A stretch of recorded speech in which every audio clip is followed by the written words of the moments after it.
सुभद्रा योजना को नहीं आसला बड़ अपडेट केबे मिलिबो द्वितीय किस्ती प्रथम किस्ती रे 25 लाख 11 जन को मिली सुभद्रा योजना रे लाभ ताले आउ बाकी रही लोक मानू केबे मिलिबो पैसा यह विषय चलतु संपूर्ण विवरण जानिबा तेणुक वीडियो को शेष जाए देखंतु। तो आपण माने जानिथिबे सुभद्रा योजना रे ओडिशारू प्राय 92 लाख लोक बा महिला माने अप्लाई करिसेंती सुभद्रा योजना पाइबा पई। गत दिन मानकरे प्रभाती परिडा जी की रहिसेंती उपमुख्यमंत्री से गोटे इंटरव्यू रे कहिसेंती कि आउ अल्प दिन परे प्राय कोटिए लोक बा कोटिए महिला एही सुभद्रा योजना रे अप्लाई करिवे। आउ आसंता मार्च 8 तारिख भितरे समस्तंकु एही पैसा दिया जिवो। आउ द्वितीय किस्ती जेतेबेले मार्च 8 तारिख रे मिलिबो समस्तंकु एका बेलके ही द्वितीय किस्ती दिया जिवो।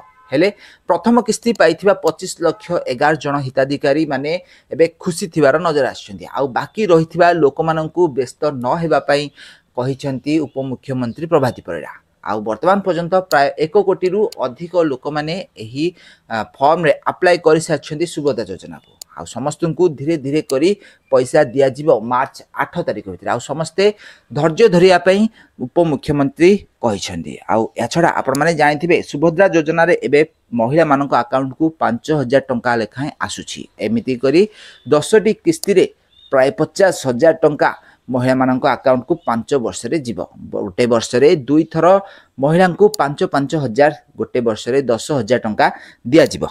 आउ महिला माने एही पैसा पाई एबे बहुत खुशी थिबार नजर आछिसंती। त मोहन सरकार को एही मास्टर स्ट्रोक को सबु आडे स्वागत योग्य करा जाउछि। सारा ओडिसा लोक माने एही योजना को बहुत सारा प्रशंसा करथिबार नजर आछिसंती। महिला माननकु सशक्तिकरण करिया पई महिला माननकु एही भली पैसा देबा निहाती दरकार थिला जहाँकि मोहन सरकार एबे करिसंती। ताहले बाकी रहिथिबा हिताधिकारी को आगामी दिन मानकरे पैसा दिया जिवो। समस्तंकु एही लाभ दिया जिवो।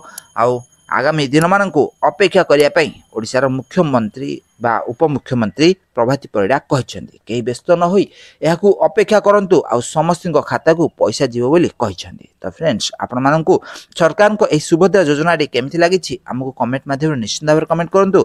आउ आपण मानक मध्यरु काहा खाता को सुभद्रा योजना रे पैसा आछि हमकु कमेंट करंतु।